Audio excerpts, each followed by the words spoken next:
If you have a business of any kind and you think that YouTube is just for blogging or random product reviews, you're leaving serious money on the table. Over the next few minutes, I'm going to break down 3 overlooked factors that can transform your channel into a profitable engine for your brand and your business. So stick around. This is going to be more valuable than most paid courses you're going to see on this topic. If you approach YouTube the right way, it's your 24/7 salesperson, your brand billboard, and your relationship builder all in one. But it only works if you avoid the common mistakes that I'm about to share with you guys and implement the strategies that drive revenue. So I call this one the BCE method, and even though the name kind of sucks, those are 3 components that, when missed, cause entrepreneurs to bleed money without even realizing it. Now, what does BCE stand for? Now, before I tell you, pause the video and guess in the comments. Leave a very creative guess, and I'm going to pick one of you guys to do an absolutely free YouTube channel audit for live on a Zoom call. Okay, so what does BCE stand for? It stands for brand building, consistent calls to action, and evergreen marketing systems. Let's break each one down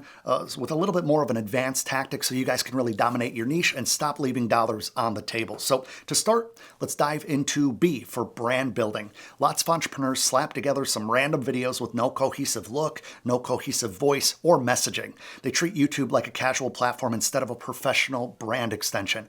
Here's why that's a huge mistake, right? You want immediate credibility. When a new viewer lands on your channel, they should see consistent aesthetics, custom thumbnails, and at times an overall unified color palette. And even maybe a brand font, right? Think of it as your digital storefront. If it's messy, people usually avoid it. Now here's a pro tip.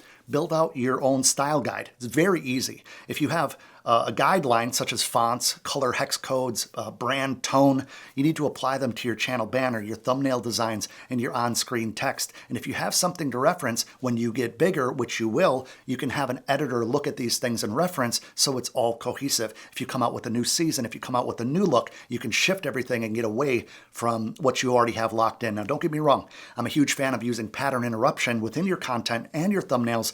And don't get me wrong, like I said, you don't need your thumbnails to all look the same. However, consistency screams professionalism. Now, you want to have magnetic messaging. This is the language that you use in your titles, your descriptions, and your on-screen graphics. That should really align with your brand's personality. Are you playful? Are you more of like an authoritative person? Are you inspirational? Maintain that vibe across every video. Here's a quick tip.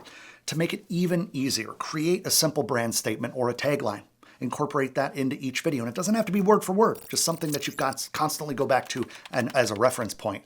That phrase cements who you are, how you help people. You're going to use that to train your audience to instantly recognize your value. You and I, we want to build long-term loyalty. A brand is more than visuals. It's an emotional connection. If your audience knows exactly what to expect and that you deliver that, loyalty goes through the roof. Loyal viewers become repeat customers and your best word-of-mouth marketers ever. Now, how do you do that? Well, I suggest you engage your community intentionally. Poll them. Respond to all the comments. By name is even better when you could do it, outside if they have like a crazy username that you don't want to use. But even highlight viewer stories with their permission, of course. This is going to make viewers feel like they found somewhere where they belong.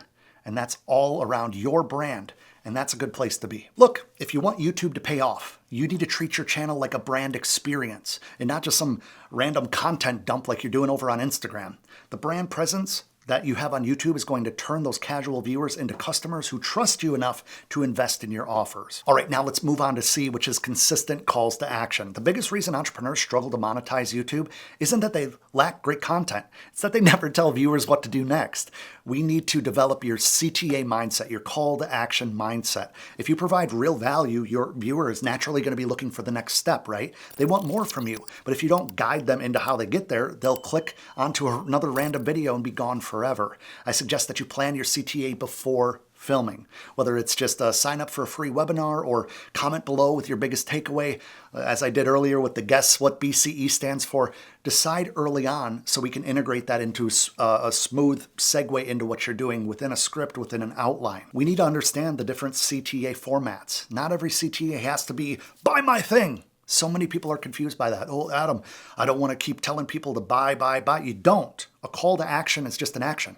It's not a buying action per se. It could be, hey, subscribe if you like this video. Hey, let me know in the comments below what you want me to do next. Hey, I have an email newsletter that could really benefit you if you want to do XYZ. These are all calls to action. You can alternate between those micro commitments, such as the subscribe, the comment, the like, and the macro commitments, such as join your email list, schedule a call, buy a product, a little bit more intense, right? You can use a UTM parameter in your links with Bitly or any custom short links really, so you can track exactly how many clicks and conversions are coming from each one of your videos. If you guys want me to do a whole video on that as well, let me know in the comments below. We need frequency and placement when it comes to calls to action. Most creators toss a CTA at the very end, or not at all. But let's be real. People usually decide if they're going to engage within the first 30 seconds, 60, maybe 90 seconds.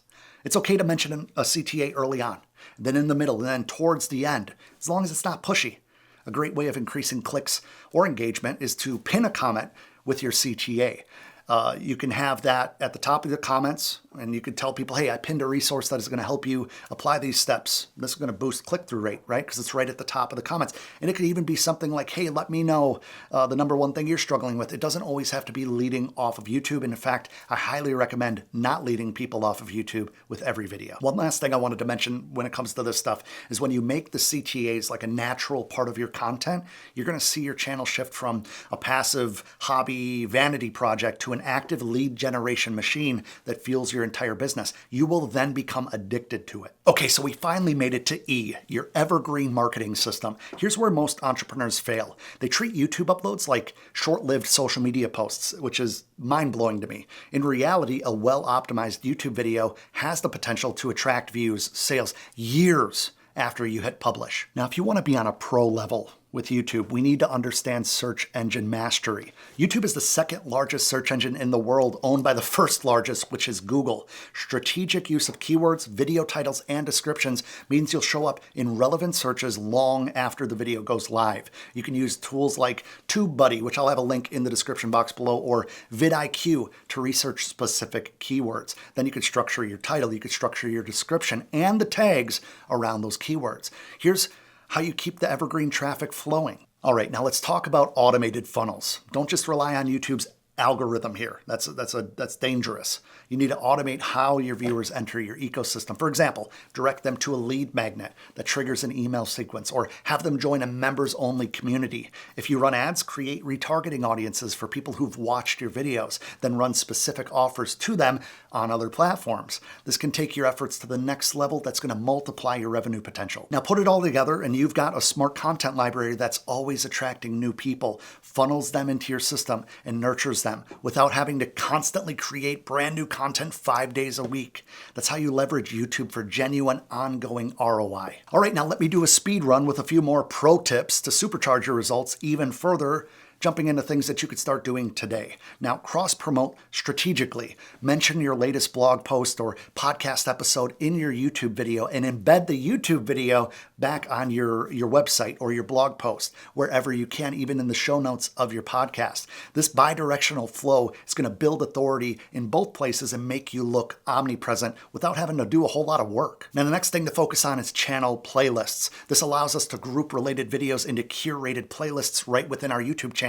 Each playlist can serve as a mini course, for example, guiding viewers step by step. This boosts watch time and positions you as the go-to resource. It's all about session time. It's all about view duration, which if you guys want me to do a video on that, let me know in the comments below. Now, if you're not already doing this, this is something you're going to want to look into, which is the community tab as well as YouTube Shorts. We need to leverage YouTube's community tab for polls or Q&As or quick updates to keep your viewers engaged between uploads. Shorts can also tease the main content, bringing in that different segment into the algorithm and attracting people where they are. Now I'm going to teach you how to mine for gold, which is the analytics. Watch your YouTube Studio metrics, average view duration, the click-through rates, the audience retention graphs. Adjust your intro, your mid-roll content, which is the meat and potatoes between your intro and your outro, or the transitions based on real data. We don't want to just guess. YouTube gives you so much data to pinpoint exactly what's working and exactly what's not working. This is the difference between guesswork and strategic growth. Now, when I outlined this video, I wanted to make sure that all of these extras would really amplify the BCE method, ensuring that your brand is consistent. You want to make sure that your calls to action are actually converting and that your content remains an evergreen asset that drives leads for months or even years down the line, like my content has done for years. I'm teaching you what has worked for me. I'm teaching you what other successful 7- and 8-figure earners on YouTube are doing, and I hope that you implement that. Watch this video if you want to keep your YouTube journey moving in the right direction. If you haven't yet, click that little subscribe button to join the channel family here. I hope that we can maximize your YouTube revenue this year, and I appreciate you watching. I'll see you in the next video.